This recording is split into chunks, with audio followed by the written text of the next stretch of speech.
Je suis très heureux qu'il pose la question de la relation de la Kabylie à la France ou de la France à la Kabylie.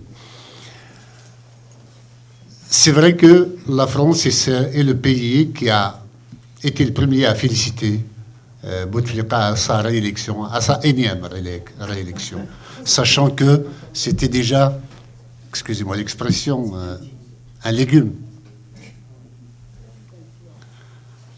Et la France joue le jeu.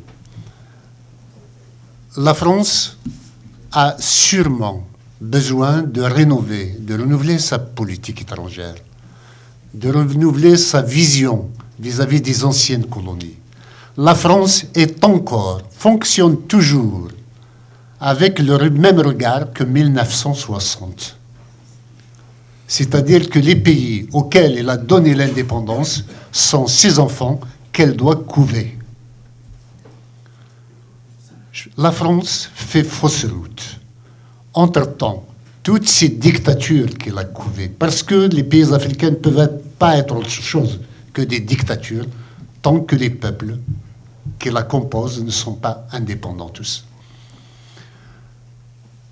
Ces peuples sont condamnés à être des dictatures, et donc, parce que les peuples et la France elle-même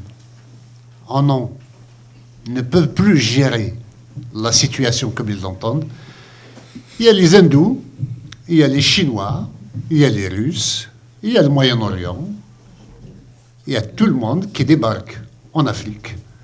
Et la francophonie, les pays francophones, anciennement colonisés par la France, sont en passe de devenir justement des passoires et des lieux d'implantation de nouvelles influences, contrebalançant complètement celle de la France. La France ne gère pas bien l'Afrique. Elle essaye, c'est comme si elle a fait le deuil de l'Afrique francophone et qu'elle essaye de prendre les dernières grappes de rente qu'il peut encore prendre.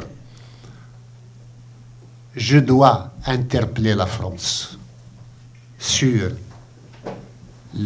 sa politique de soutien à des pays conçus de manière jacobine et qui ne répondent pas au bonheur de l'humanité, sachant que la politique doit avant tout poursuivre le bonheur des peuples et non pas leur esclavage.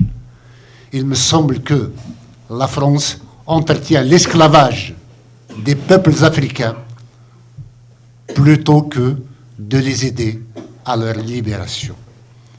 Je voudrais l'inviter personnellement à revisiter et à réviser sa politique vis-à-vis pas seulement de l'Algérie, mais des peuples, de tous les peuples qui composent les pays anciennement colonisés par elle, à commencer par le peuple kabyle. Le peuple kabyle n'est pas l'ennemi de la France. Il n'est pas l'ennemi de l'Algérie. Il n'est pas l'ennemi des Arabes. Il n'est pas l'ennemi des Juifs. Il n'est pas l'ennemi des Américains. Pas plus qu'il n'est l'ennemi de la France ou des Français. Le peuple kabyle aspire à vivre debout et à la place égale en termes de respect et de dignité que tous les autres peuples et toutes les autres nations. La France, certes, elle nous a permis de mettre sur pied le gouvernement provisoire en exil le 1er juin 2010 à Paris. Mais dans sa politique de soutien à l'Algérie, la Kabylie n'a pas sa place. Nous rencontrons des personnalités politiques françaises. Quand nous les voyons en tête à tête, elles compatissent toutes à notre situation. Elles valident toutes notre démarche et notre position et nos revendications. Mais dès qu'elles sont replacées dans leurs fonctions officielles, dans les institutions de l'État français, la langue de bois reprend le dessus et le soutien à l'Algérie est plus fort que toute sympathie vis-à-vis de la Kabylie. Donc, C'est un appel solennel que je lance à la France pour redéfinir sa relation vis-à-vis de la Kabylie. Elle ne sera que bénéficiaire. C'est dans son intérêt de le faire. Sans la Kabylie, la France est perdue. Elle perdra toute l'Afrique. Je vous remercie.